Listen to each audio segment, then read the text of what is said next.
પ્રતિમાનું આજે અનાવરણ કર્યું એવા ડોક્ટર જયપાલ મુંડાની 120મી જન્મ જયંતિની ઉજવણી અને લગભગ ગુજરાતમાં પ્રથમવાર જેમની પ્રતિમા આ વિસ્તારમાં આપણે અનાવરણ કર્યું છે અને અહીંના તમામ આગેવાનોને અમિતભાઈ હોય, લાલસિંહભાઈ હોય, અહીંની સમગ્ર ટીમને ખૂબ અભિનંદન, ખૂબ અભિનંદન, ખૂબ અભિનંદન.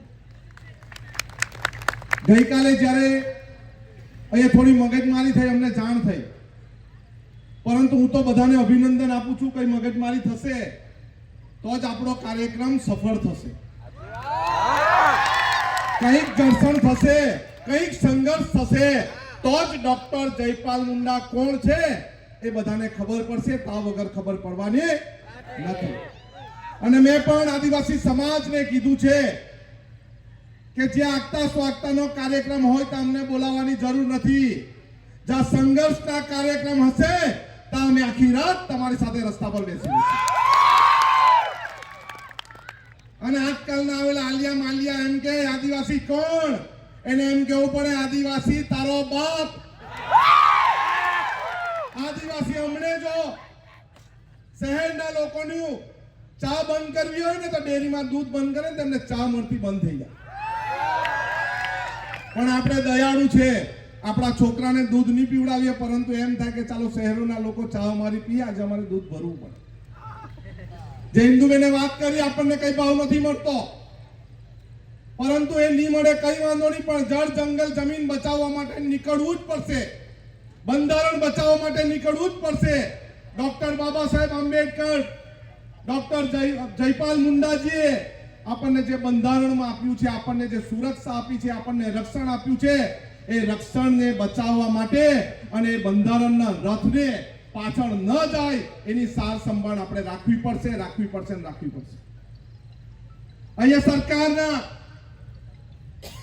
કેટલાક પીઠીઓ એમ કે તમે જે કરો તે અમે આમ કરશું, તેમ કરશું. ભાઈ, તમે ઘરે બેહી રહ્યો, અમારો આદિવાસી સમાજ જે કરશે એનું પરિણામ તમારે ભોગવવું પડશે તમારા ઘરે બેસતા.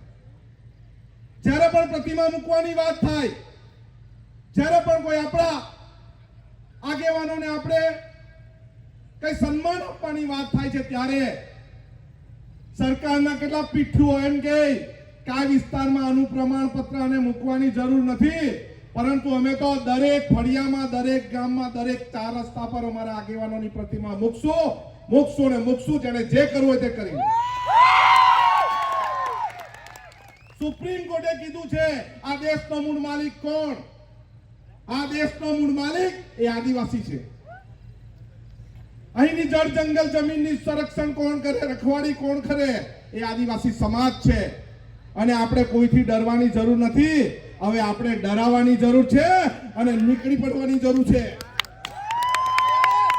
અને જો તમે તૈયાર હોય, આપણા આગેવાનો છે, અહીં બધા જ આગેવાનોને માર્ગદર્શન હેઠળ આખા વિસ્તારમાં આદિવાસી સમાજ કોણ છે, શું છે, શું નથી, એની દીપક પ્રજ્વલિત કરવાનું છે. એમાં સૌ સાથે છે. અમને અવાજ આપજો. વાંસદા કઈ દૂર નથી. અમે આવીને અહીંયા તમારું રક્ષણ આપશું. અહીંના સરપંચ બેને એમ કીધું કે અમે એકલા પડીએ છીએ. બેન, તમે કોઈ વાર કહેજો, અહીંયા બહેનોની પણ ફોજ લગાવી દેશું. તમને કોઈ આવવાની છૂટે, અમે તમારી પડખે છે.